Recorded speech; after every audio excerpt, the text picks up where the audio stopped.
بسم اللہ الرحمن الرحیم۔ آج ہم پڑھنے والے سبق نمبر 3 جس کا عنوان ہے پھول والوں کی سیر۔ ہمارے ملک ہندوستان میں الگ الگ مذہبوں کے ماننے والے رہتے ہیں۔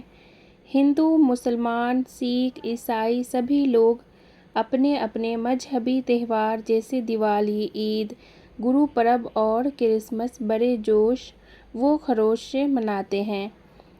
اگر ہندوستان کی گنگا جمنی تہذیب اور ہندو مسلم بھائی چارے کو کسی تہوار کی شکل میں دیکھنا ہو تو دہلی کے مشہور میلے پھول والوں کی سیر کا میلہ دیکھنا چاہیے۔ یہ دہلی کا سب سے مشہور میلہ ہے۔ اس میلے یا تہوار کی ابتدا تقریباً 250 سال پہلے مغل بادشاہ اکبر شاہ ثانی کے زمانے میں ہوئی تھی۔ یہ وہ زمانہ تھا جب انگریز ہندوستان کی حکومت میں دخل دینے لگے تھے۔ انگریز ہمارے ملک میں تجارت کی غرض سے آئے تھے، لیکن یہاں آ کر انہوں نے ہندوستان کے لوگوں میں پھوٹ ڈالی اور انہیں آپس میں لڑا کر کمزور کیا۔ پھر بہت سے علاقوں پر قبضے ہو گئے۔ ایک دن مغل شہزادے مرزا جہانگیر نے ایک انگریز پر گولی چلا دی۔ ریزیڈنٹ انگریز افسر ہوتا تھا جو بادشاہ کے درباری کاموں میں دخل دے سکتا تھا۔ سزا کے طور پر انگریزوں نے شہزادے کو الہ آباد میں قید کرا دیا۔ بیچارہ بادشاہ کچھ بھی نہ کر سکا۔ یہ زمانہ 19ویں صدی کے شروع کا تھا۔ اس وقت اکبر شاہ ثانی حکمران تھے۔ جب مرزا جہانگیر قید سے رہا ہو کر دہلی آئے تو ان کی والدہ نے بڑی دھوم دھام سے مہرولی میں مشہور بزرگ خواجہ بختیار کاکی رحمۃ اللہ کے مزار پر پھولوں کی چادر چڑھائی۔ شہر کے پھول والوں نے جو سنہری چادر بنائی تھی اس میں پھولوں کا پنکھا بھی لٹکا دیا۔ خوشی کے اس موقع پر مہرولی میں ایک میلہ سا لگ گیا۔ بادشاہ کو یہ میلہ بہت پسند آیا اور تبھی سے ہر سال بھادو کے شروع میں مہرولی کی درگاہ اور جوگ مایا کے مندر میں پھولوں کے پنکھے چڑھائے جانے لگے۔ اس زمانے میں دہلی کی آبادی شاہ جہاں آباد یعنی پرانی دہلی تک محدود تھی، جسے شاہ جہاں بادشاہ نے بسایا تھا۔ بادشاہ پھول والوں کی سیر کا اعلان کرتا تھا تو سارا شہر تیاریوں میں لگ جاتا۔ لوگ نئے نئے کپڑے سلواتے، کارخانہ دار پتی ڈال کر پیسے اکٹھے کرتے، یعنی پتی ڈالنا یعنی کہ چندہ جمع کرتے۔ مہرولی اس زمانے میں شہر سے بہت دور سمجھا جاتا تھا۔ وہاں جانے کے لیے رتھ، بیل گاڑی، گھوڑے اور پالکیاں استعمال کیے جاتے۔ غریب لوگ اپنا سامان گٹھری میں باندھ کر پیدل ہی مہرولی جاتے تھے۔ راستے میں طرح طرح کی دکانیں لگتی تھیں۔ لوگ کھاتے پیتے، ہنستے گاتے مہرولی کی طرف چلتے جاتے تھے۔ کوئی گھوڑے پر سوار، کوئی پالکی پر لدا ہوا، کہاڑ ہانپتے کانپتے بھاگ رہے ہیں۔ اس میلے میں صرف مرد ہی جاتے تھے، عورتیں شہر میں ہی رہتی تھیں۔ گھوڑوں کی سجاوٹ اور پالکیوں کی بناوٹ قابل دید ہوتی تھی۔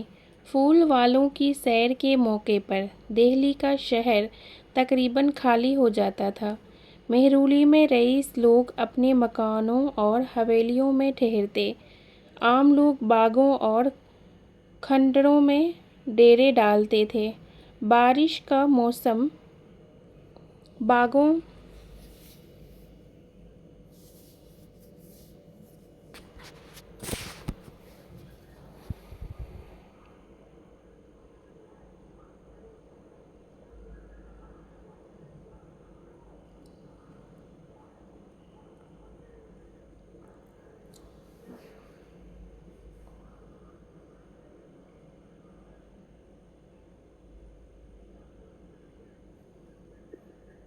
میں پیڑوں کا لہلہانا خوب لطف دیتا تھا۔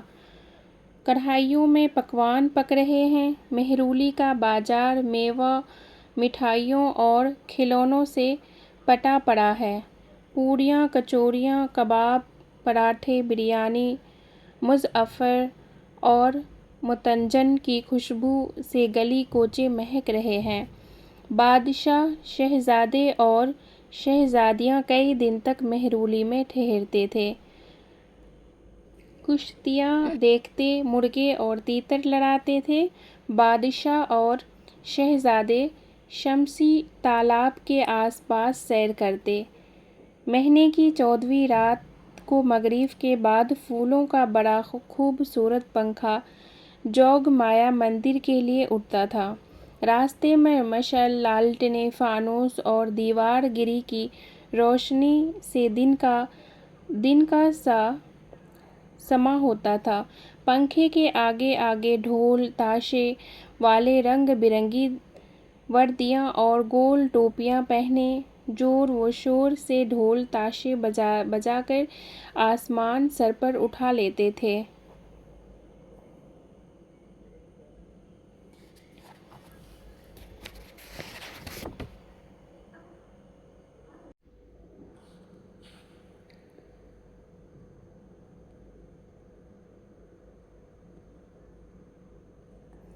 پہلوانوں کے اکھاڑے زور دکھاتے تھے، سکے کٹورے بجا بجا کر پانی پلاتے جاتے۔ سب سے آخر میں پنکھا اور پھول والوں کا گول ہوتا تھا۔ پنکھا بہت بڑا ہوتا تھا اور بانس کے کھپچیوں پر رنگ برنگی پتیاں چڑھی ہوتے، آئینے لگے ہوتے۔ رنگ برنگ کے پھولوں کی بہار کے ساتھ پنکھا ایک لمبے بانس پر لٹکا ہوتا تھا۔ پنکھے کا یہ جلوس شاہی دروازے کے سامنے پہنچتا۔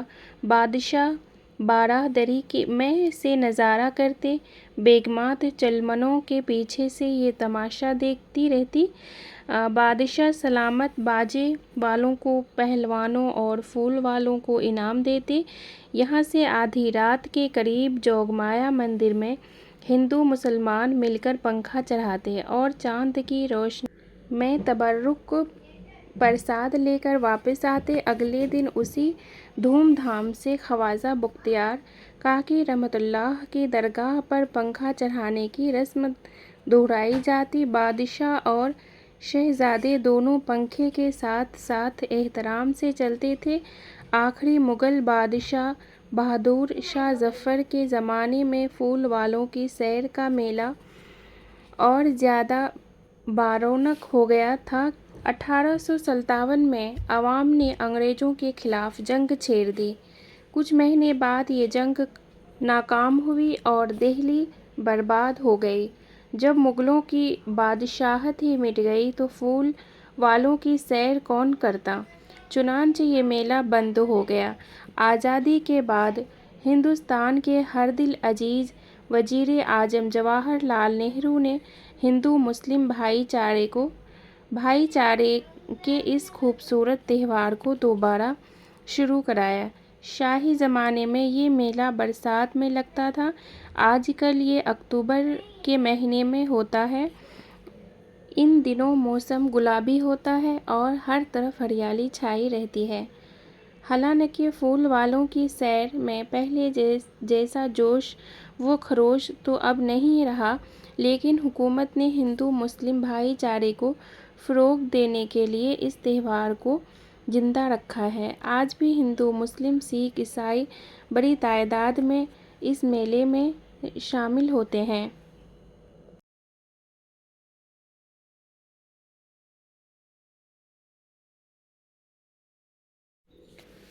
سوال نمبر 1، ہندوستان کے مذہبی تہوار کون کون سے ہیں؟ جواب، ہندوستان کے مذہبی تہوار دیوالی، عید، گرو پرب اور کرسمس ہے۔ سوال نمبر 2، پھول والوں کی سیر کی کیا خاصیت ہے؟ جواب، پھول والوں کی سیر کی خاصیت یہ ہے کہ یہ غیر مذہبی تہوار ہے، اسی لیے ہندو، مسلم، سکھ، عیسائی بڑی تعداد میں اس میلے میں شامل ہوتے ہیں۔ سوال نمبر 3، انگریز ہندوستان میں کیوں آئے؟ جواب: انگریز ہندوستان میں تجارت کی غرض سے آئے تھے۔ سوال نمبر 4، پرانے زمانے میں کون کون سی سواریاں استعمال ہوتی تھیں؟ جواب: پرانے زمانے میں رتھ، بیل گاڑی، گھوڑے اور پالکیاں استعمال ہوتی تھیں۔ سوال نمبر 5، میلے کے اہتمام میں بادشاہ کیا کرتے تھے؟ جواب: بادشاہ میلے کی سیر کا اعلان کرتے تھے تو سارا شہر تیاریوں میں لگ جاتا تھا۔ بادشاہ، شہزادے اور شہزادیاں کئی دن تک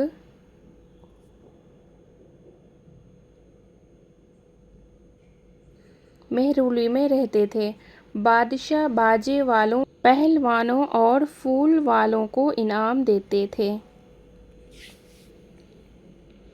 سوال نمبر 6، جوگ مایا کا مندر اور خواجہ بختیار کاکی رحمۃ اللہ کی درگاہ کہاں واقع ہے؟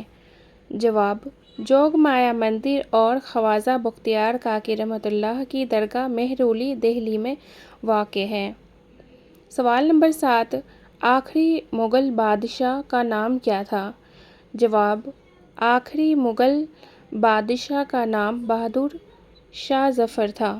سوال نمبر 8، آزادی کے بعد پھول والوں کی سیر کس نے شروع کرائی؟ جواب: آزادی کے بعد پھول والوں کی سیر ہندوستان کے پہلے وزیر اعظم جواہر لال نہرو نے شروع کرائی۔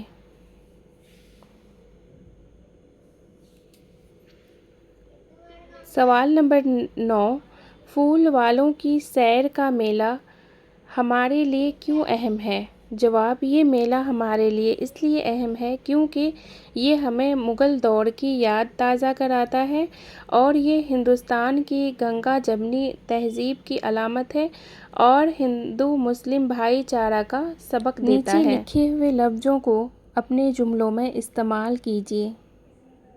الفاظ جملوں میں استعمال: جوش و خروش، سبھی لوگ اپنے اپنے تہوار بڑے جوش و خروش سے مناتے ہیں۔ دخل، انگریز ہندوستان کی حکومت میں دخل دینے لگے تھے۔ قید، انگریزوں نے شہزادے کو قید کر دیا۔ دارالسلطنت، دہلی ہندوستان کا دارالسلطنت ہے۔ فروغ، مغلوں نے اردو زبان کو فروغ دیا۔ احترام، ہر شخص کو ایک دوسرے کا احترام کرنا چاہیے۔ گول، آج جہاں دیکھیے آدمیوں کا گول ہی گول نظر آتے ہیں۔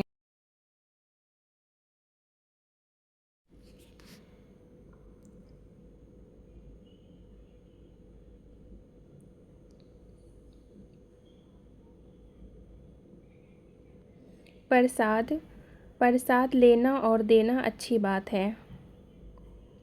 واحد سے جمع اور جمع سے واحد بنائیے۔ واحد، علاقہ، جمع علاقے۔ واحد گاڑی، جمع گاڑیاں۔ واحد پالکی، جمع پالکیاں۔ واحد حویلی، جمع حویلیاں۔ واحد کڑھائی، جمع کڑھائیاں۔ جمع مذاہب، واحد مذہب۔ جمع انگریزوں، واحد انگریز۔ جمع پنکھوں، واحد پنکھا۔ ان لفظوں کے متضاد لکھیے۔ الفاظ متضاد: بادشاہ، فقیر، قید، آزاد، برباد، آباد۔ رونق، بے رونق، پسند، ناپسند۔ پھول والوں کی سیر اپنے لفظوں میں لکھیے۔ اس کا جواب خلاصہ میں دیکھیے۔ کسی میلے کا آنکھوں دیکھا حال اپنے لفظوں میں بیان کیجیے۔ جواب: دلی میں ہر سال سردی کے موسم میں ایک میلہ لگتا ہے۔ جس جگہ یہ میلہ لگتا ہے اس جگہ کا نام پرگتی میدان ہے۔ ملک کے ہر حصے سے لوگ اس میلے کو دیکھنے آتے ہیں۔ یہاں پر بہت سے اسٹال بنے ہوئے ہیں۔ اس میلے میں الگ الگ ملکوں کا اسٹال بھی ہوتے ہیں جہاں مختلف چیزیں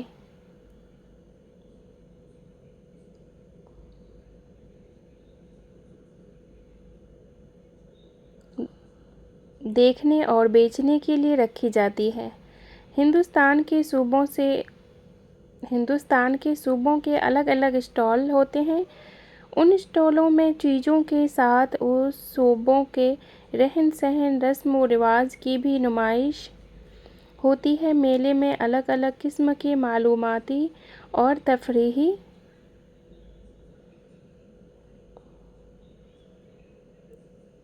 پروگرام بھی ہوتے ہیں۔ میلے کے ذریعے ہمیں دنیا کی عمدہ قسم کی چیزوں کا علم ہوتا ہے۔ چاہے ہم ان چیزوں کو نہ خرید سکیں، لیکن ان چیزوں کو دیکھنے سے معلومات میں اضافہ ہوتا ہے۔ معنی یاد کیجیے۔ تاجر کے معنی ہے بیوپاری، غرض کے معنی ہے وجہ، سبب، کام۔ حکمران کے معنی ہے حکومت کرنے والا۔ بزرگ کے معنی ہے اللہ کا نیک بندہ، بوڑھا شخص۔ چھپر گھٹ کے معنی ہے پلنگ یا سجی ہوئی چارپائی۔ بھادو کا معنی ہے ہندی مہینے کا نام، ہندی سال کا چھٹا مہینہ۔ درگاہ کے معنی ہے کسی بزرگ کا مزار۔ پتی ڈالنا، اس کے معنی ہے چندہ جمع کرنا۔ قابل دید، اس کے معنی ہے دیکھنے کے لائق۔ حویلیاں، اس کے معنی ہے بڑے مکان۔ کھنڈر کے معنی ہے ٹوٹی پھوٹی عمارت۔ ڈیرے ڈالنا، کسی جگہ ٹھہرنا۔ میوہ، پھل۔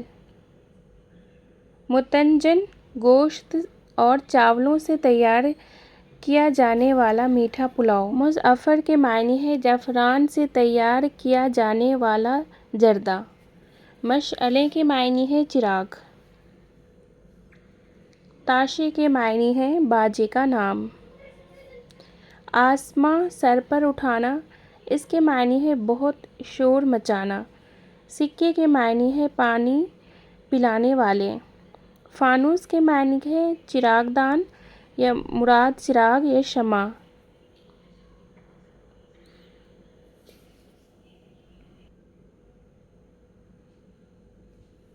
دیوار گری کے معنی ہے دیوار سے لٹکے ہوئے چراغ یا شمع۔ جلوس کے معنی ہے بہت سارے لوگ کا اکٹھا کسی مقام تک جانا۔ بارہ دری کا معنی ہے 12 دروازے والا محل۔ غور کرنے کی بات، گنگا اور جمنا ہندوستان کی دو مشہور ندیاں ہیں جو الہ آباد کے مقام پر آپس میں ملتی ہیں۔ شہر الہ آباد پریاگ کے نام سے بھی جانا جاتا ہے، جو ہندوؤں کا مشہور تیرتھ استھان ہے۔ مختلف زبانیں بولنے والے، الگ الگ مذہبوں پر چلنے والے بھی گنگا جمنا کی طرح آپس میں مل کر رہتے ہیں، اسی لیے ان کے ملاپ کو گنگا جمنی ملاپ اور ان کی ملی جلی تہذیب کو گنگا جمنی تہذیب کہتے ہیں۔